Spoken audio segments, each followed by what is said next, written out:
Music is a very important aspect of most video games, and Pokemon is no exception. So what's up, fellas? I'm Matt, and today Elias and I are going to check out a bunch of music from the series. We'll talk about trivia about some of the tracks, as well as the musical concepts demonstrated by each composition. Alright, let's get started. What's up? I'm Elias, and I play 55 instruments. Let's kick things off with Ghetsis today. He's the final boss of Pokemon Black and White, and his battle theme is largely based around an intense timpani line. Throughout the battle, the timpani part includes just 2 unique notes, and Ghetsis' name is actually based on said notes. In English, musical notes are named after the first 7 letters of the alphabet, A through G. These names refer to the white keys on a piano. If you want to talk about the black keys, you have to add an accidental to the name of the note. Let's say I were to play an A, for example. The note right below it can be called A flat, and the note right above it can be called A sharp. The German system for naming notes is quite similar. This system also uses the letters A through G, and also H, but that's a topic for another time. Instead of adding a word like flat or sharp to denote accidentals though, German generally uses suffixes. ES means to flatten the note, and IS means to sharpen it. The timpani line in Ghetsis' theme consists entirely of G and C sharp.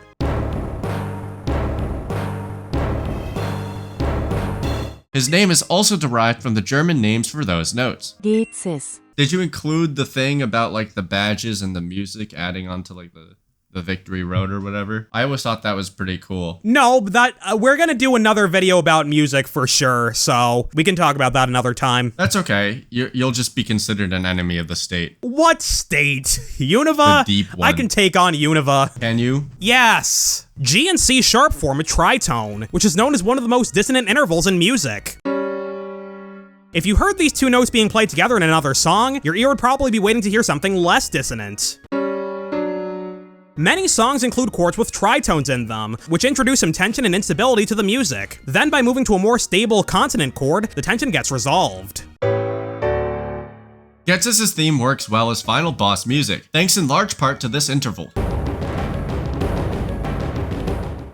The tritone was historically described as, quote, the devil in music, and medieval singers often avoided using it entirely. It's been said that including tritones in your music would even get you excommunicated, but that's not true. In any case, Ghetsis is the game's main villain, so it makes sense to rely on devilish concepts for his battle music. A lot of music is based around the ideas of tension and resolution. Since the timpani player keeps hammering out tritones though, there's no real resolution to speak of. The music stays intense and unresolved for the entire duration of the battle until you finally knock out Ghetsis' last Pokemon. At that point, the game pulls out the victory music, which builds up to a triumphant C-sharp major chord.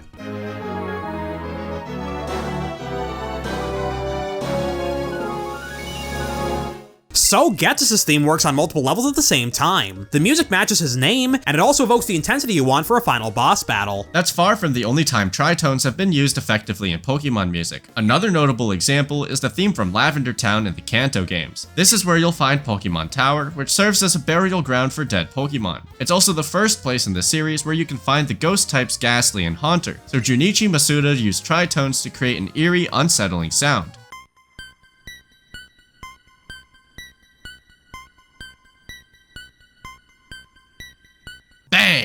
Yeah, that's just where I'm gonna put, like, musical examples. I figured. The track starts by introducing an ostinato, which is a musical idea that repeats consistently throughout the composition. The last note of the ostinato is an F sharp, which is a tritone away from the first note, namely C. Like Ghetsis' music, the Lavender Town theme introduces tritones at the very beginning, and they stick around for the entire duration of the piece. After 4 measures, we hear the melody for the first time, as well as a quote-unquote bass line.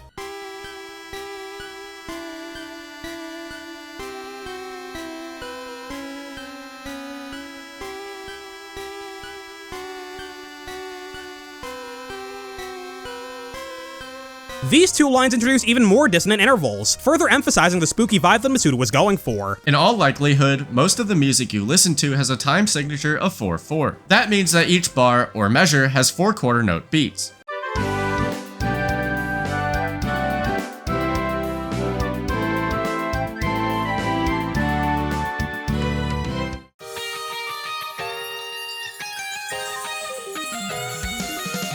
Some music is written in 3/4, which has 3 quarter note beats instead. You also might come across time signatures with an 8 on the bottom. 6/8 means there are 6/8 notes per measure, and 12/8 means, well, you get the idea by now.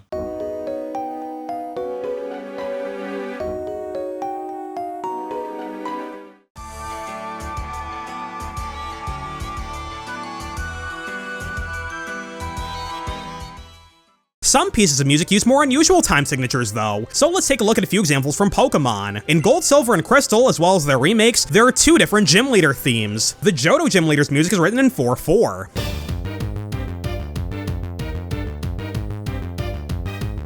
But things start to get funky when you reach the post-game.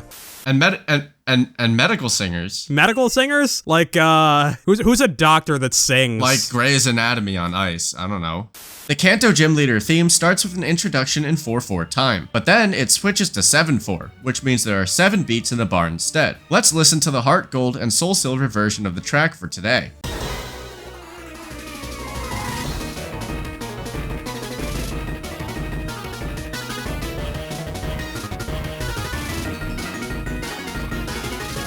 Like a lot of the other battle music in the Pokemon series, this theme is incredibly fast-paced. The tempo is about 185 beats per minute, and there are tons of 16th notes in the melody, harmony, and percussion. An odd time signature like 7/4 is a great choice here, because it adds even more energy and forward motion to the music. This track was written by Junichi Masuda, who's drawn inspiration from a variety of composers in his career, including Dmitri Shostakovich and Igor Stravinsky. One of his favorite pieces is The Rite of Spring by Stravinsky, which features over 400 time signature changes in the span of just 35 minutes. Masuda is no stranger to time signature shenanigans, and that becomes abundantly clear when you closely listen to some of this music. If this part of the track were written in a more standard time signature, it might loop every 8 beats. Such a loop would fit nicely into 2 bars of 4/4.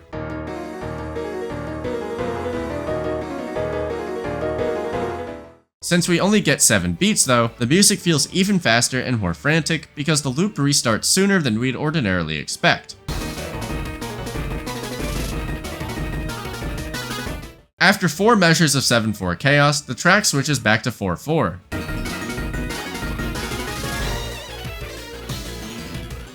The music is still moving very quickly at this point, but it's a little bit more restrained thanks in part to the fact that we're no longer hearing an odd time signature. You guys probably aren't gonna hear most of this in the final version of the video, but whenever I have the word bang in the script, Elias has been saying the word bang out loud, and for some reason this is the funniest thing ever to us. Yeah, it's wearing off rather quickly though. That's whose fault is that? Probably yours or something, I don't know. Oh my god. Later on, we get another one-off measure of 7/4, which briefly reintroduces the extra frenetic energy from earlier.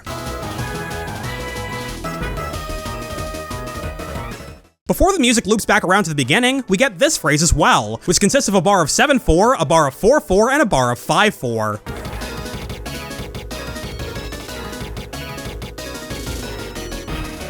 I'm gonna be quite honest, folks. When I was listening to all this music and trying to figure out where each bar started, it felt like I was forgetting how to count. That's fun. That's why the name of this episode is Counting to 7 is Hard, because Matt lost the ability to count to 7. Elias also lost the ability to count to 7. Now I can only do it in ancient Sanskrit. There's one other thing worth noting here. When you're dealing with this type of music, there's often more than one valid way to notate it. Matt chose to use 7/4 time for the transcriptions today, but you can also write it with alternating bars of 4/4 and 3/4. Personally, I find the second option easier to understand, even though it adds a lot more time signature changes to the sheet music. Other musicians would prefer Matt's way though, because 7/4 time makes the pages less cluttered. Next up, let's take a look at the Icera City theme from Gen 5, which was written by Shota Kageyama. The first section of this track, otherwise known as the A section, is in G major, and it has a time signature of 6/8.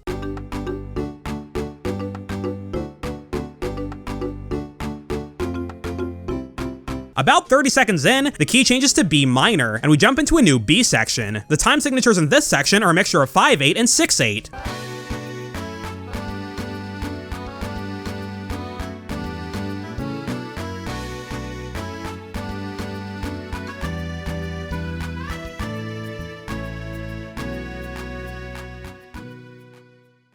Even though we're dealing with an odd time signature here, it doesn't sound that out of the ordinary when you're just playing through the game. Before we did our research for this video and listened to each track more closely, we never realized that there were just 5 beats in some of the measures. And by we, Matt means he. Okay, again, like, we can just pretend that you did the research too. This theme is pretty laid back, especially when you compare it to the last track we talked about. Generally speaking, Pokemon City music is much less in your face compared to the battle music. It's easy not to notice the time signature changes in Icarus City, especially if you're not sitting down and deliberately counting out each beat. Once again, there's more than one possible way to write this music down. Many transcriptions of the Icera City theme online start in 6/8, but you could also write it in 3/4 instead.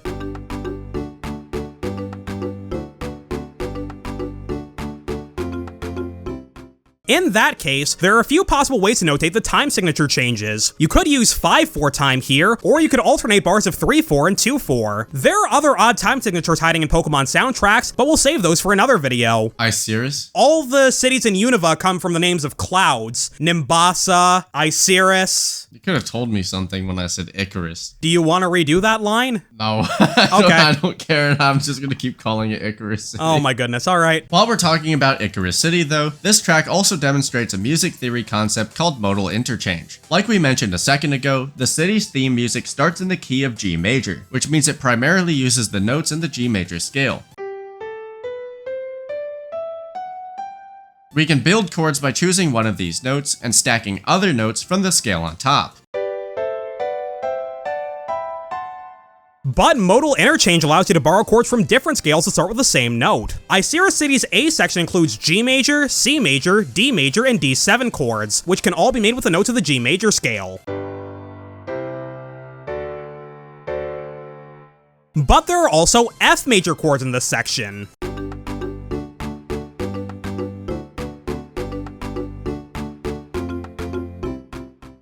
We can't make that chord with just the major scale here, because the scale in question has an F sharp instead. Kageyama is going outside of the key here, and borrowing a chord from the G Mixolydian scale. That's what you think. Okay, what do you think then? Nothing. Head empty, no thought. Oh, this just in everybody, Elias doesn't think. Modal interchange is a great tool to use when you're writing music, because it allows you to create more complex chord progressions. You're able to access a wider variety of sounds, which makes the music more harmonically interesting. You can also find modal interchange in Castelia City's theme. That track is in the key of A flat major, but it borrows chords from A flat minor, A flat Lydian, and A flat Mixolydian.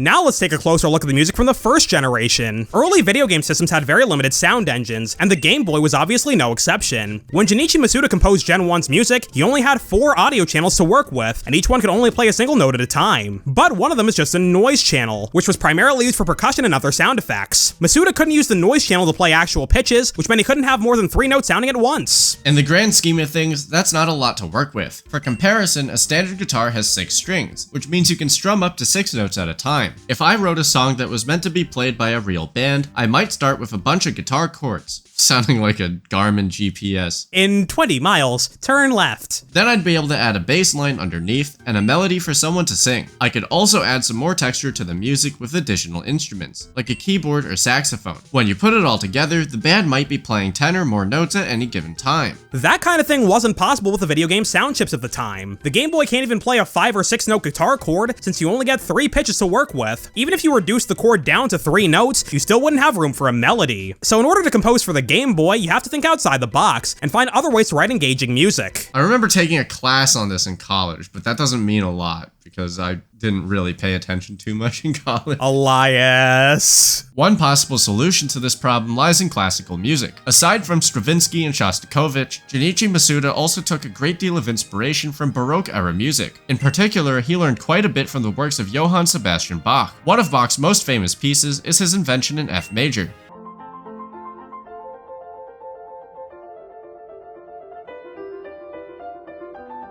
It comes from a collection of 30 pieces called the Inventions and Sinfonias. Instead of having one melody that's supported by dense chords, these Bach pieces were based entirely on counterpoint. In other words, they each consist of multiple independent melodic lines, which are played at the same time. The Inventions and Sinfonias were mostly focused on the interactions between the melodies, rather than the harmonies they make. Each invention has 2 simultaneous melodic lines, and the Sinfonias have 3. Simultaneously. That's the worst pronunciation of any word I've ever heard in my entire life.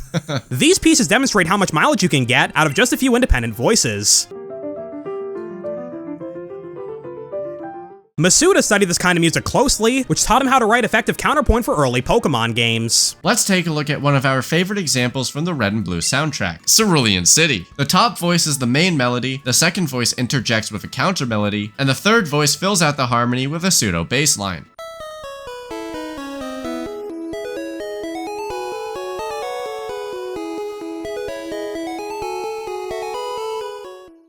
any given point in the music, these voices are usually doing 3 completely different things, but they still come together to form a coherent piece of music. It's not exactly like Bach's sinfonias, but the inspiration is pretty clear. Masuda took ideas from Bach's music and put a different spin on them. We can also see the same concepts at play in many other tracks from the game, like Palatown Route 24, as well as Lavender Town from earlier.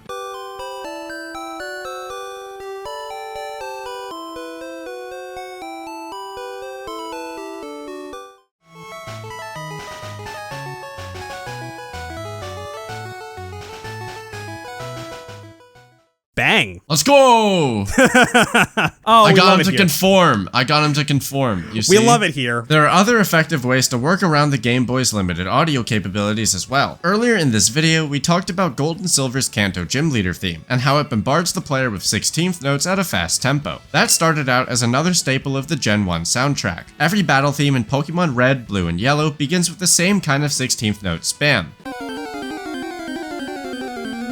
If you can't play 4 notes at once, you may as well play a billion notes in quick succession instead, you know? And a melody for someone to sing. Garmin. Elias is broken, everybody. Recalculating. Okay, give me 1 second. 1.